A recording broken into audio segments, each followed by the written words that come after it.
The Dark Reapers were the most feared. Motorcycle gang in 4 states. The distant rumble of motorcycles made Mrs. Fisher glance nervously over her shoulder. She patted Elijah's hand. She's a wise woman, your mother, but she's also not here right now. Elijah looked at the photograph of his father, then up at Mrs. Pfizer. Check be home soon. The rumble grew louder, then faded. Mrs. Pfizer hurried away, leaving Elijah alone. He adjusted his father's photo again, hearing his dad voice in his head. The world can be a tough place, kiddo, but love, kindness, and doing the right thing, that's real strength. A shadow fell across the stand. Elijah looked up to see 2 men in leather vests, the Dark Reapers' patches visible on their backs. One of them smirked, a toothpick dangling from his lips. Well, ain't this cute, he sneered. Playing businessmen, are we? Elijah met his gaze steadily. Would you like some lemonade, sir? It's for a good cause. The shorter man laughed, a harsh, unpleasant sound here. That Vince real polite. This one too bad. Politeness don't pay the protection fees around here. Vince leaned over the stand, his toothpick pointing at the donation jar. Nice collection you got. There'd be a shame if something happened to it. This money is for sick kids, Elijah said, his voice calm but firm. My dad, he gave everything to help people. I promised him I would do the same. Ain't that sweet? Vince's voice dripped with mockery. But promises don't mean much in Willow Creek anymore. The Reapers run this town.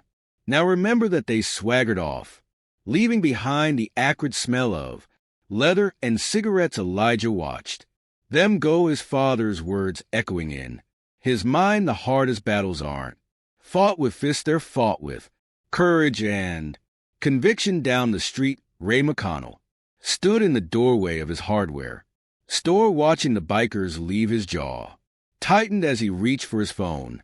Sheriff, it's Ray. We've got trouble. The Reapers are sniffing around Elijah. Hard stand. The morning passed in heavy silence. Customers came and went there. Smiles forced their goodbyes. Hurried. Elijah stayed at his post, serving lemonade and collecting donations, refusing to let fear take hold. By noon, more Reapers rode past, each pass slower than the last. They were watching, waiting, testing, but they didn't know what kind of strength they were up against. Not just Elijah's determined, but the legacy of a family that believed in standing up for what was right. And they certainly didn't know that at that very moment, Captain Diana Hart was making her way home. The sun climbed higher, casting shimmering heat waves over the pavement.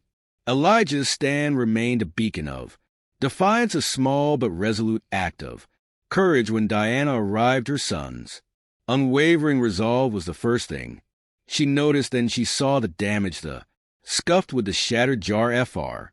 Fragments swept neatly into a corner. Her stomach twisted, but her voice remained steady. Eerily, what happened? Elijah turned his relief at seeing her, tempered by the weight of the day. The Reapers came. They threatened the stand, but I didn't back down. Diana's eyes darkened. They picked the wrong stand in the wrong town. That evening, as the town gathered at the community center, Diana addressed them. Her voice carried the calm authority of someone who had faced down far greater threats. The Reapers think they can intimidate us. They think fear is power. But we know better. Real power is standing together, protecting each other, and refusing to let fear win the room. Buzzed with quiet determination, neighbors who had once been too afraid to act now stepped forward, volunteering to rebuild. Elijah's stand, patrol the streets, and watch out for each other. Ray McConnell offered his store as a base of operations. Sheriff Morales pledged his deputies full support. But Diana knew the fight was far from over. The Reapers wouldn't back down easily. They would escalate, push harder, try to break the town spirit, and they would have to be met with more than just resolve. They would have to be met with a plan. That night, as Elijah slept, Diana worked tirelessly. She mapped out patrol routes, coordinated with the sheriff, and reached out to contacts from her relief missions, people who knew how to stand up to bullies and rebuild after destruction. By dawn, Willow Creek was ready when the reapers arrived the next day. They found a town transformed. Elijah's stand had been rebuilt stronger than before. A crowd of supporters surrounded it, their presence a silent but powerful message.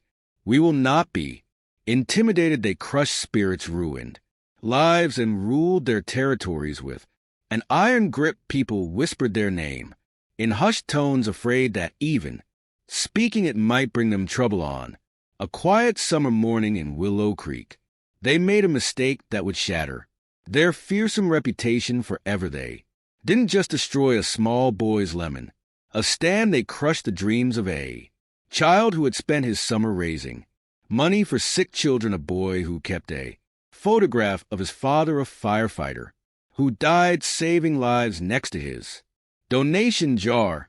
They thought it was another easy target, another way to flex their power. They were wrong. What they didn't know was that Elijah Hart's mother, Captain Diana Hart, had just returned from a relief mission overseas. She was no stranger to danger and no stranger to standing up to bullies. In just a few hours, Diana would show them what real strength looked like, not the kind that instilled fear, but the kind that stood firm for what was right, and what started as a small act of cruelty would ignite an unstoppable chain of events that would leave Willow Creek forever.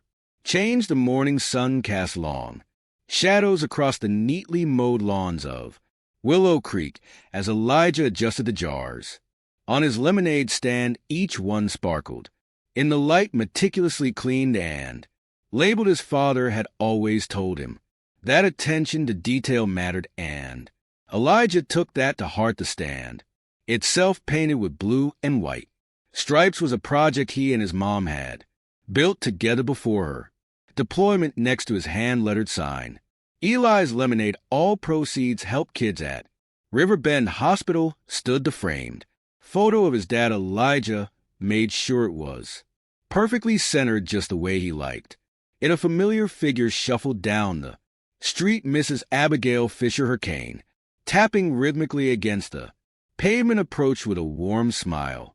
"Good morning, Eli, first customer of the day," she asked. "Right on time, Mrs. Pfizer," Elijah replied, already reaching for a cup. "Extra ice, just how you like it. Your dad would be proud of what you're doing." "Here," she said, watching as he carefully poured the lemonade. "How much have you raised?"